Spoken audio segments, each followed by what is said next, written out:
नमस्ते प्यारे दोस्तों। मैं हूं आपकी कहानी वाली दोस्त। आज मैं आपको एक जादुई कहानी सुनाने जा रही हूं।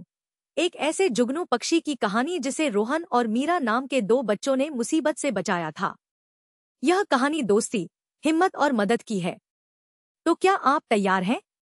चलिए शुरू करते हैं। गांव के एक सुंदर किनारे पर, जहां हरे भरे खेत दूर दूर तक फैले थे और एक छोटी नदी कलकल करती बहती थी, वहां रोहन और मीरा नाम के दो प्यारे दोस्त रहते थे।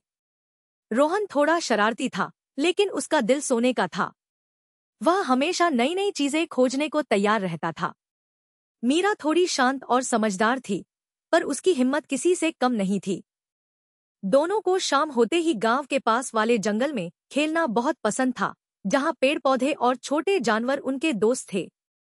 वे अक्सर पेड़ों पर चढ़ते, पत्थरों पर कूदते और नदी के किनारे बैठकर बातें करते। उनकी दोस्ती इतनी गहरी थी कि एक के बिना दूसरे का मन नहीं लगता था।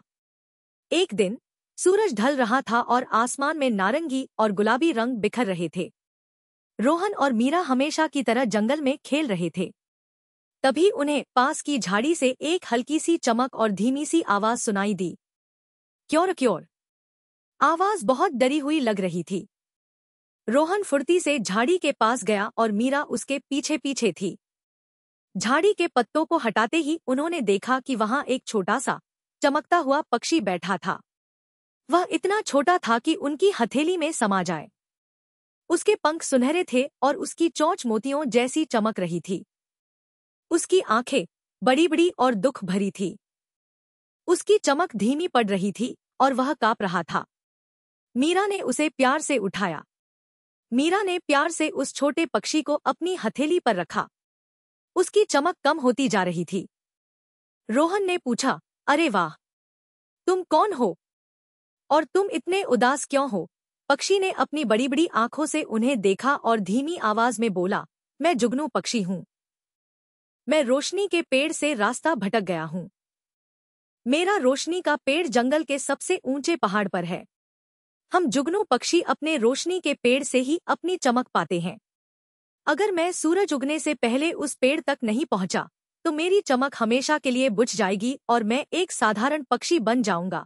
यह सुनकर रोहन और मीरा बहुत दुखी हुए। जुगनू पक्षी की आंखों में आंसू थे।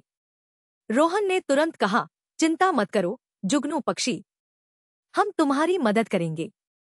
हम तुम्हें रोशनी के पेड़ तक पहुंचा देंगे। मीरा ने भी सिर हिलाया, हाँ, हम तुम्हें अकेला नहीं छोड़ेंगे। लेकिन इतनी रात में उस पहाड़ तक कैसे पहुंचेंगे? जुगनू पक्षी ने धीरे से अपना छोटा सा पंख फैलाया और हवा में एक धुंधली सी चमक से एक नक्शा बनाया। मेरा पेड़ बहुत दूर है और रास्ता बहुत कठिन है, उसने बताया। तुम्हें घने जंगल से, बहती नदी से और ऊंचे ऊंचे पत्थरों से होकर जाना होगा। उसकी आवाज में डर और उम्मीद दोनों थी।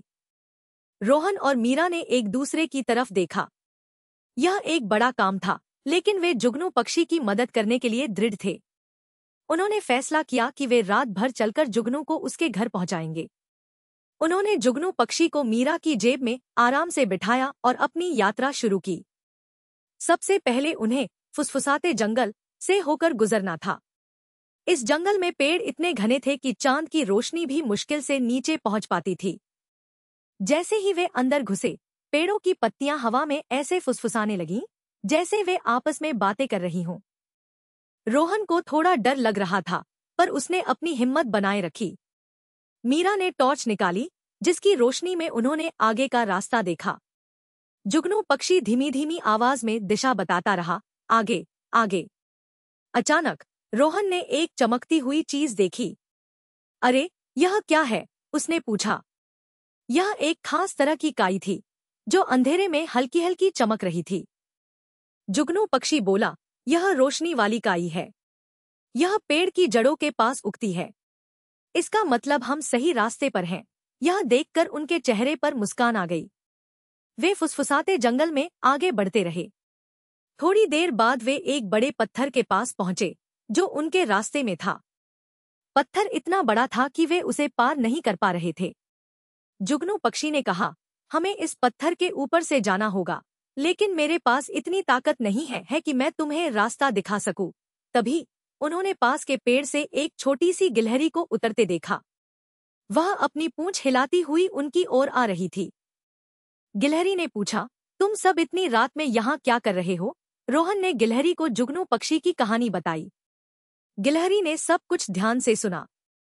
वह बहुत दयालु थी। मैं तुम्हारी मदद कर सकती हूँ, गिलहरी ने कहा। यह पत्थर बहुत फिसलन भरा है, लेकिन मैं तुम्हें एक रास्ता दिखा सकती हूँ जहाँ से तुम आसानी से चढ़ पाओगे। गिलहरी उन्हें पत्थर के एक तरफ ले गई जहाँ कुछ जड़ें बाहर निकली हुई थीं। उन जड़ों को पकड़कर वे आसानी से पत्थर के ऊपर चढ़ गए। गिलहरी ने उनकी मदद की और उसके बदले में मीरा ने उसे अपनी टिफिन से एक अखरोट दिया। पत्थर पार करने के बाद उनका अगला पड़ाव एक बहती हुई नदी थी। नदी का पानी बहुत तेज बह रहा था और उस पर कोई पुल नहीं था। जुगनू पक्षी की चमक और भी कम हो गई थी। अब क्या करें? रोहन ने पूछा। मीरा ने नदी के किनारे पड़ी कुछ लकड़ियों और टहनियों को देखा। उसके दिमाग में एक विचार आया। रोहन, क्या तुम लंबी और मजबूत टहनियां ढूंढने में मेरी मदद कर सकते हो? रोहन तुरंत टहनियां ढूंढने लगा। मीरा ने उन टहनियों को आपस में बांधकर एक छोटा सा अस्थायी पुल बनाने की कोशिश की। यह एक कठिन काम था, लेकिन उन्होंने मिलकर काम किया। रोहन ने भारी टहनियां उठाईं और मीरा ने उन्हें मजबूती से बांधा। कुछ देर में उन्होंने एक छोटा सा पुल बना लिया जिस पर से वे नदी के पार जा सकते थे। उन्होंने एक एक करके धीरे धीरे पुल पार किया।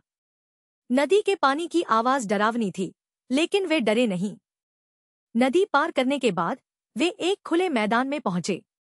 यहाँ चांद की रोशनी थोड़ी ज्यादा थी, पर रास्ता अभी भी स्पष्ट नहीं था। जुगनू पक्षी की चमक अब लगभग बुझ चुकी थी। वह बहुत कमजोर लग रहा था। मुझे याद नहीं आ रहा कि आगे कहाँ जाना है, उसने धीमी आवाज में कहा। रोहन और मीरा ने एक दूसरे की तरफ देखा। वे चिंतित थे। तभी उन्हें दूर एक पेड़ पर एक बड़ी सी छाया दिखाई दी। वह एक बूढ़ा उल्लू था जो अपनी आंखों से चमक रहा था। वह हमेशा जंगल में रहने वाले सभी जीवों को रास्ता दिखाता था। उल्लू ने अपनी आंखें खोली और पूछा, बच्चों, इतनी रात में कहाँ जा रहे हो? रोहन ने उल्लू को सारी बात बताई। उल्लू ने ध्यान से सुना, फिर अपनी गर्दन घुमाकर बोला, रोशनी का पेड़। वह बहुत पवित्र पेड़ है। वह जंगल के सबसे ऊंचे पहाड़ पर है, जहाँ तारे सबसे करीब लगते हैं। तुम्हें पूरब की ओर जाना होगा, जहाँ सबसे चमकीला तारा चमक रहा है। वही तुम्हें सही रास्ता दिखाएगा। लेकिन जल्दी करो, सुबह होने में ज्यादा समय नहीं है। उल्लू की आवाज में बहुत ज्ञान था।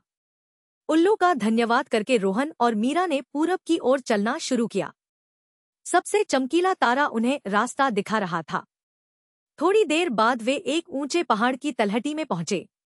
यह वही पहाड़ था जिसके बारे में जुगनू पक्षी ने बताया था।